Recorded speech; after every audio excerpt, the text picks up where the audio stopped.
High profile coach নিয়োগে অর্থ কিংবা স্পন্সর জোগাড় করতে বাফুফেকে সহায়তা করবে ক্রীড়া মন্ত্রণালয়।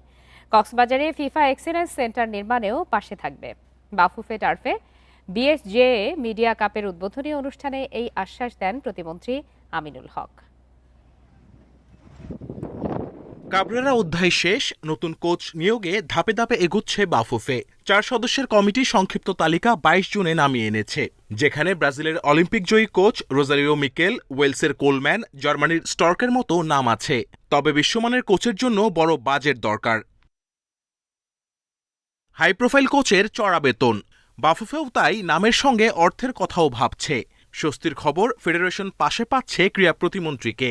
কোচ নিয়োগে স্পন্সর জোগাড় কিংবা সরকারি সহায়তার আশ্বাস দিয়েছেন আমিনুল হক। ফুটবল ফেডারেশন আসলে অফিসিয়ালি এখন পর্যন্ত আমাকে কিছু জানায়নি, আমি বিষয়টা সম্পর্কে ওয়াকিবহাল না। সো যদি এই ধরনের কোনো সমস্যা ফেস করে, সেই ক্ষেত্রে যেহেতু আমাদের মূল লক্ষ্যই হচ্ছে বাংলাদেশের ক্রীড়াঙ্গন, সেটা ফুটবল হোক, ক্রিকেট হোক বা এক্সওয়াইজেড যে কোনো স্পোর্টস হোক, সেই ক্ষেত্রে আমরা আলোচনার মাধ্যমে অনেক সমস্যার সমাধান করতে পারি। কক্সবাজারে ফিফা এক্সেলেন্স সেন্টার নির্মাণের জন্য সরকারের কাছ থেকে জমি পেতে বাফুফেকে দিতে হবে প্রায় 8 কোটি টাকা। কিন্তু ফেডারেশনের বর্তমান অবস্থায় এই অর্থ জোগাড় করা কঠিন। এখানেও সহায়তা করতে প্রস্তুত ক্রীড়া মন্ত্রণালয়।